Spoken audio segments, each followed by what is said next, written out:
Sana Mheshimiwa Naibu Spika kwa kunipatia nafasi hii tena ya kuchangia wizara yetu ya nishati. Mheshimiwa Naibu Spika, kwanza kabla sijaenda mbele tu niombe nimwambie ndugu yangu waziri kwamba shida ya ukatikaji wa umeme pia katika jimbo langu imekuwa ni umbile la kawaida. Hasa kata ya Gongo la Mboto, kata ya Pugu Stesheni na Buyuni. Limekuwa linajitokeza mara kwa mara na jana peke yake imejitokeza mara mbili. Kwa hiyo naomba kwa umuhimu wake Mheshimiwa Waziri aone namna ya kutumalizia tatizo ambalo ukiliunganisha linaweza kachukua zaidi ya miezi miwili sasa. Kwa hiyo imekuwa ni karaha, na hasa ukizingatia kwamba jimbo langu lina wafanyabiashara wengi, machinga na kadhalika, na umeme ndio sehemu pekee sasa hivi ya ukombozi wa uchumi wetu. Mheshimiwa Naibu Spika, kama unavyojua, ili tuweze kuvuka ni lazima tutumie umeme. Katika jimbo langu la Ukonga yapo maeneo ambayo kwa sura ya kawaida ya kimipaka yanaonekana kwamba ni maeneo ya jiji la Dar es Salaam, lakini kiuhalisia ni kama tupo kijijini. Kata kama ya Zingiziwa, Chanika, Buyuni na kata ya Pugu Stesheni.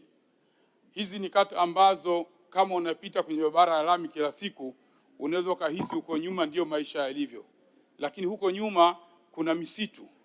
Huko nyuma kuna msitu wetu maarufu wa Zingiziwa. Ukitembelea maeneo yale utakuta zaidi ya mita 100 hakuna miti mikubwa. Hii maana yake nini? Maana yake kwamba wananchi wa pale wanajikimu kwa kutumia kuni, miti ile kufanya kuni. Mheshimiwa Naibu Spika, katika mazingira hayo mimi ninaamini inatokana na hali ya uchumi wa wananchi wa jimbo lile katika hayo maeneo ambao wanashindwa kubeba gharama za malipo ya service line, malipo ya umeme. Nitatolea mfano. Kwa bei za TANESCO kuanzia mita 0 hadi mita 30 ni shilingi 321,000. Na kwa mita 0 hadi mita 70 ni shilingi 515,000. Na mita 0 hadi mita 120 ni shilingi 796 na kidogo. Lakini pia ukienda kwa vijijini kwamba pia kuna huduma ya REA, pia utakuta nako mita 0 hadi 30 ni shilingi 27,000. Lakini ikizidi hapo gharama zinafanana kama hizi ambazo nimetaja hapo juu. Sasa katika hali ya kawaida ya wananchi wetu hasa pesa hizi ni nyingi sana. Kwa hiyo nilikuwa naomba kwamba Mheshimiwa Waziri na cabinet yake hasa na serikali waangalie mpango wa makusudi. Huko nyuma tulikuwa na utaratibu wa mwananchi asiyekuwa na keshi anaruhusiwa kulipia kidogo kidogo. Bahati mbaya ule utaratibu sijui ulifutwaje ambao sasa haupo. Lakini yapo maneno ambayo yamekuwa sio rasmi. Niseme tu kama mimi ni mtaalamu wa umeme, kwa hiyo haya mambo nayajua. Kumekuwa na taarifa zisizo rasmi kwamba kumekuwa na baadhi ya wananchi waliodhaminiwa kulipa kidogo kidogo wakawa hawalipi. Lakini naamini kwamba inawezekana pia kwenye shirika letu kwa kuna uzembe wa kiutendaji. Maana leo hii Mheshimiwa Naibu Spika, tunaona kwamba kodi za majengo zinalipwa kwa ufanisi kupitia kodi. Kupitia bili za umeme tunapoenda kununua unit. Sasa kwa kuwa sasa hivi tulikuwa kwenye hali ya tahadhari na mazingira, na kata hizo nilizozitaja kama zinavyojulikana kijiografia ziko kando kando wa misitu yetu, ningeomba sasa kwa umuhimu wa pekee kwa jimbo langu na majimbo mengine kwamba sasa serikali irudi kwa utaratibu ule wa wananchi kuchangia 25% angalau ya gharama halisi ya kuvutiwa service line, alafu gharama iliyofuata wachangie 2% kila wanapoenda kununua zile unit.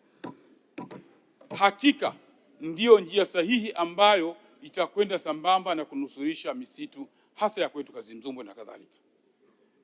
Ndugu Naibu Spika, ukiangalia kwa umakini, tukiondoa uvivu wa baadhi ya watendaji wa shirika, tunaweza kujikuta tunafanya vizuri na wananchi karibu wote. Hii ninapozungumza habari miradi ya REA, nashukuru na baadhi ya wabunge wenzangu hapa wanazungumzia umuhimu wa miradi ya REA na umuhimu wa bei za, na wanazungumzia jinsi bei za TANESCO zilivyo juu.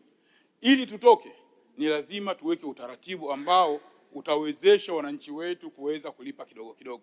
Kama ambavyo tunalipa kodi za majengo, tulipe hivyo hivyo. Naamini inawezekana kwa sababu umeme ndio kila kitu. Mheshimiwa Naibu Spika, huko nyuma ilikuwa ili uweze kupika uwe na jiko na uweze kutumia umeme, ilikuwa inahitajika uwe na matumizi ya wastani wa current inayoanzia 15 kwenda hadi 45 wakati wa majiko yale ya plate na zile za coil. Lakini kwa sasa tumepata teknolojia mpya, tuna majiko madogo yanatumia current ndogo, kati ya current 5 mwisho current 12. Kitendo hiki maana yake kinakuja kutupunguzia gharama za uendeshaji. Ni gharama sana kutumia gesi kwa sasa kuliko kutumia umeme kwa kupikia majiko ya kisasa. Ni gharama sana kutumia mkaa na kuni kuliko kutumia majiko ya kisasa. Kwa hiyo naomba ndugu zangu, namuomba Mheshimiwa Waziri, ni ndugu yangu, jamaa yangu wa karibu, angalia hili jambo kwa umuhimu wa namna hiyo. Sio mara zote tufanye uwekezaji wa kulipa leo. Tumeona uwekezaji mzuri na mkubwa tunaofanya kule kwenye viwanja vya Afcon. Uwekezaji mkubwa sana Arusha na viwanja vingine vidogo vidogo. Tunawekeza kule tukiwa na maana tutapata baada ya kuwa viwanja vimekamilika.